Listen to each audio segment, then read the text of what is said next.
आज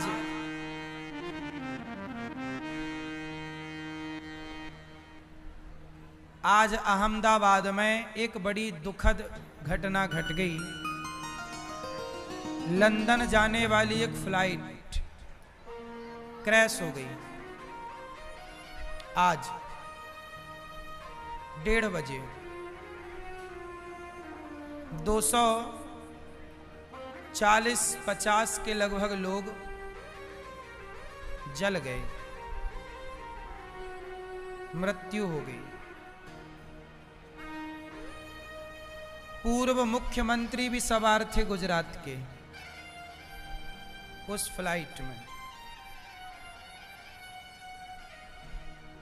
और फ्लाइट उड़ी है और आग लग गई उसमें, जाके एक बिल्डिंग से टकराई, जिस बिल्डिंग से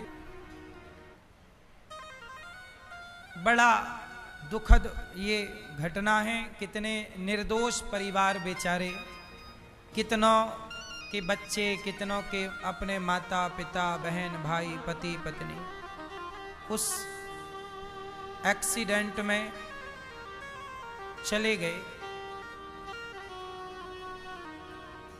इसलिए हम आपसे यही प्रार्थना कहते हैं, ये हादसे हमें ये सिखाते हैं कि हमें अपना काम अच्छे से करना चाहिए। जिस आदमी ने उड़ान भरने के पहले प्लेनों को चेक करने वाले इंजीनियर होते हैं, जब फ्लाइट उड़ती है ना, उसके पहले पूरी उसकी छानबीन होती है। इंजीनियर उसको चेक करते हैं कि कोई गलती तो नहीं है, कोई दिक्कत तो नहीं। उन्होंने शायद ध्यान दिया ना होगा, और वो फ्लाइट 9 घंटे की फ्लाइट होती है, मतलब 9 घंटा लगता है लंदन जाने में।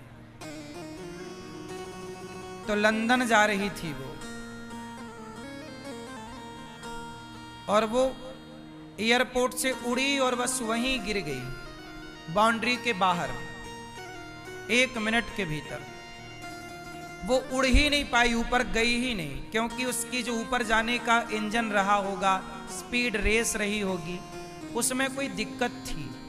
ये देखने से पता चलता, यदि ठीक से देखा गया होता तो। जब लोग अपना काम सही नहीं करते तो उनका परिणाम दूसरे को भोगना पड़ता। इसलिए अपने काम के प्रति ईमानदारी कितनी जरूरी है, क्योंकि आपकी लापरवाही किसी की जान ले सकती है। अब उड़ान से पहले पूरा चेकअप होता है, ठीक से चेक क्यों नहीं किया गया? सवाल तो खड़ा रहेगा ना। ये उस हादसे में सोचिए, सारे लोग ही लगभग जिंदा, कितना भयंकर वो दर्दनाक मंजर रहा होगा ना, जब आग लगी उसमें जिंदा जलना कितनी बड़ी सजा है।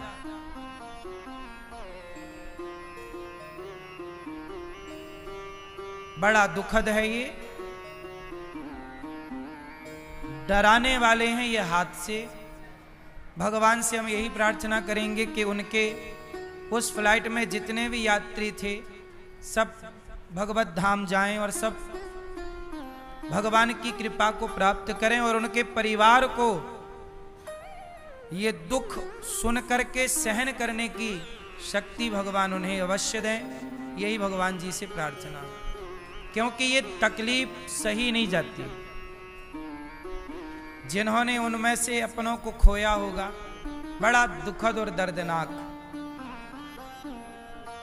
गलती ना हो, अपने अपने काम को प्रत्येक व्यक्ति ईमानदारी से करे,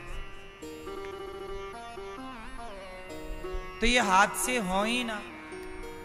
अब कई बार ट्रेन टकरा जाती है, ट्रेन टकरा गई आपस में। अब ये बताओ, ट्रेन टकराई कैसे?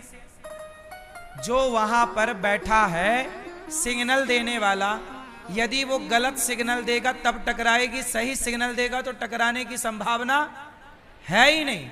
इतनी बढ़िया व्यवस्थाएं बनी हुई हैं, सबका रूट निर्धारित है। एक व्यक्ति की लापरवाही होती है, वो सिग्नल देना भूल जाता है, या सो जाता होगा, भगवान जाने। गलत सिग्नल दे दिया, एक ही ट्रैक पर दो ट्रेन आ गई, आमने सामने टकरा गई। कितना बार ऐसा हुआ और निर्दोष लोग मारे गए। आपकी एक जरा सी गलती कितना बड़ा नुकसान कर सकती है, ये सबक है। इसलिए कहता हूं कि अपना काम बड़ी ईमानदारी से करो। जो काम दिया गया है ईमानदारी से।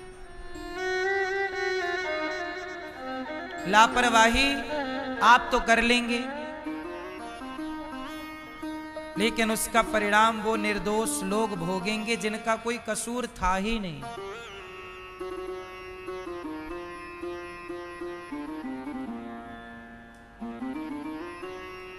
जबकि फ्लाइट की यात्रा सबसे सुरक्षित यात्रा मानी जाती है। लाखों फ्लाइटें रोज उड़ती हैं पूरी दुनिया में, लाखों, हाँ या ना, नेशनल इंटरनेशनल।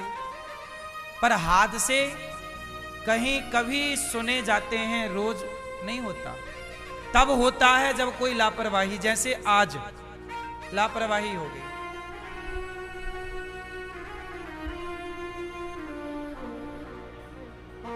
वरना अभी देखो ना, अभी पाकिस्तान के युद्ध के बाद एक फ्लाइट हमारी आकाश में फंस गई थी तूफान में।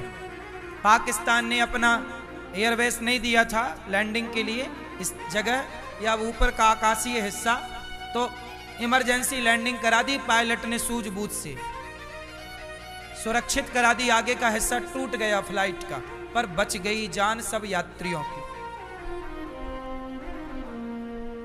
चलो वो तो एक ऐसा कि हवा तूफान में फंसा, पर ये तो उड़ते या उड़ ही नहीं पाई और आग लग गई।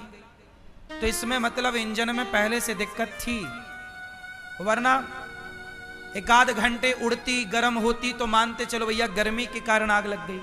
पर अभी तो वो उड़ी ही थी, उड़ने जमीन छोड़ने से ठीक 1 मिनट बाद टकरा गई। उस 1 मिनट में वो पायलट क्या करता, ऊपर होती तो बैलेंस बनाता, खाली जगह पे उतारने की कोई, अभी तो उड़ ही नहीं पाई थी। ना वो आकाश में थी ना जमीन में थी, बीच में थी। उसका इंजन काम ही नहीं कर रहा था। मतलब गलती तो थी किसकी, देखने वाले की। गलतियां कोई ना करे तो कोई हादसा, अब सारे लोग अपनी अपनी दिशा पे गाड़ी चलाएं, शराब पीकर ना चलाएं, सूझबूझ से गाड़ियां चलाएं, तो क्या रोड एक्सीडेंट होगा? रोज हम लोग सूचनाएं सुनते हैं न्यूज में कि ट्रक से गाड़ी टकराई, 4 लोग मारे गए, फलानी टकराई 5 लोग मारे गए। कितना दर्दनाक है ना ये। क्यों टकराई? आपने ओवर स्पीड चलाई, आपने शराब पी के चलाई, आपने बिना इंडिकेटर दिए घुसा दी, मोड़ दी। गलतियां ना हो तो हादसे ना हो। हादसे की वजह गलती ही है। कोई सिस्टमैटिक चले, सारे लोग सिस्टमैटिक चले तो कोई हादसा ना हो। बोलो हाँ। लापरवाही ये सबसे बड़ा कारण है। इसलिए आप लोगों से मैं प्रार्थना करूं कि आपको जो काम दिया जाए उस काम को बड़ी सजगता से